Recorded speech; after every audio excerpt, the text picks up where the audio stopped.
And so what we addressed last week was that Scott suggested that Luther changed the Bible in his German translation, and that he did so in Ephesians 2:8. Now, this was a misquote by Scott.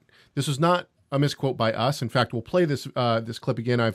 I've pulled the clip again. I've made it longer so that we can understand exactly what Scott's trying to say here. But Steve writes in and he says, a simple Google search would have shown that Romans 3:28 was the referred to verse. Yes, he got the verse wrong, but Luther did add the word alone to another verse. At least you admit he added mercy seat. It makes no difference that Tyndale did as well. Luther was supposedly going from the Greek, not the Tyndale portions, both added to the Bible. Okay, hang on. Now, before we address this and the idea of adding to the Bible, this shows that Steve at least missed the point of what we were saying, or at least what I was saying. Steve? This is Steve. Steve's the one who made the comment, not Scott. Okay. Okay. So and he's right. He is right. Luther did add the word alone or only to Romans 3:28. Now, I'm not a German scholar. I don't even know German, and I admit that. Okay. So Nathan. And I love Nathan. Thank you, Nathan, for this comment. This is such a great comment. He says, there is a common Roman Catholic canard that Luther added alone to Romans 3:28, not to Ephesians 2. Whoever the speaker is in the recording simply messed that up. Okay, and then I'm going to stop with Nate's comment real quick. I want to read Romans 3:28 so everybody can hear what verse we're actually talking about. This is out of the NASB. For we maintain that a man is justified by faith apart from works of the law. NASB did not add the word only or alone. However, in Luther's translation, and once again, I don't speak German. However, I've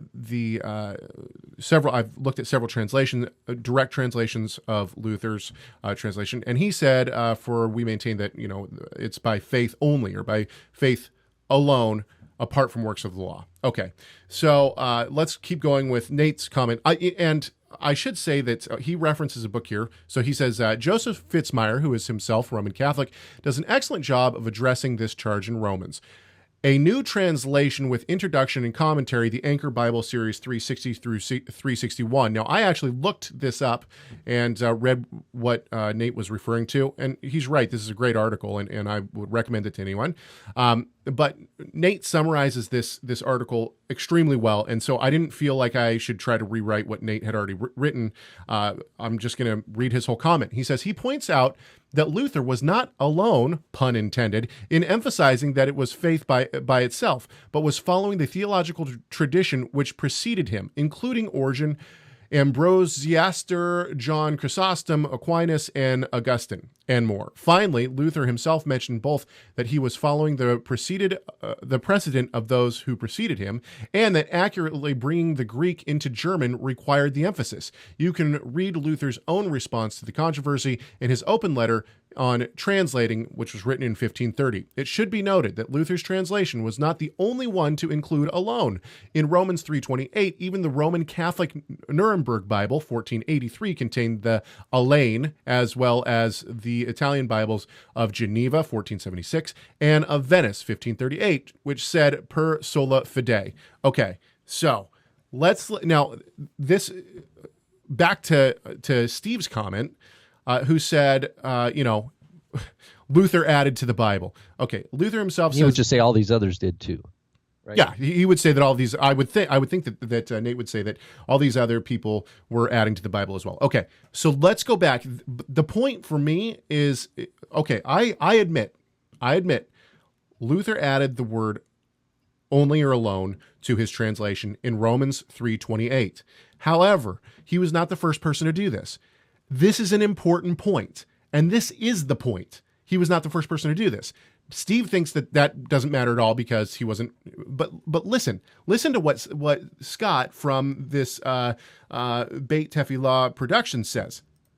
Let me also say up front here that I am not a Paul basher. I believe the translators took many liberties with Paul's letters, adding and subtracting things here and there to push their agendas, mostly lawless agendas. Okay, I'm going to stop right here. By the way, this clip is 2 minutes long, so you're going to have to bear with me on this, but I want to stop right here for a second.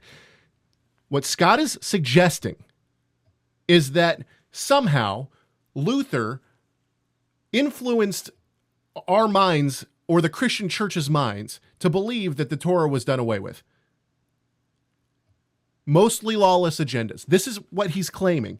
The problem is that the church rejected the Torah way, over 1,000 years before Luther wrote anything.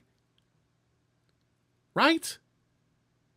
So, I mean, the claim that Luther somehow maliciously put this, this into the Bible so that people would say that we should do away with the Torah is still ridiculous.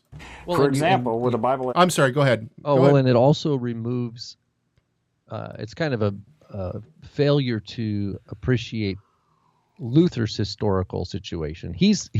When his translation of Romans is to help people kind of sever themselves from Catholic, what do they call it? Indulgences, the things Pope. That you could, the things Pope's that people authority could do to merit, merit some sort of spiritual righteousness or spiritual, some sort of gain that you get in return for doing these things that are not biblical, and so the emphasis on faith is part of the Reformation cry, I think, particularly with this passage 328, to sever, to the best of Luther and the other reformers' worldview, the difference between the Word of God and the commandments of men. Now, do we look back and say, wow, they were short-sighted, or the apple didn't fall far from the tree? Sure, but we can't, we have greater horizons than they had then. We have so many things available to us. Luther's dealing with the situation where most of the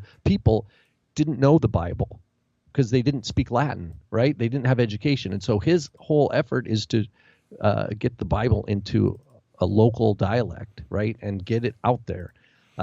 So we can't ascribe to Luther or any of the other reformers as if they have knowledge that we have now.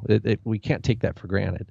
Anyway, just a side note. No, you're totally right, and the fact of the matter is that what you're saying about him fighting the Catholic Church is absolutely true.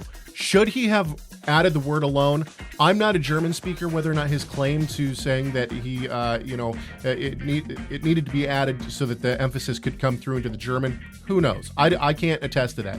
What I can say is that he probably shouldn't have added it. But the point is that he didn't do it simply because, it's not malicious. He wasn't trying to show that. He wasn't trying to prove that Paul was against Torah. Is my point. Let's keep going with what Scott here says. Hey, thanks for watching. Don't forget to subscribe to our YouTube channel by clicking this round thing here, and you can watch the full episode of that clip by clicking this square thing over here.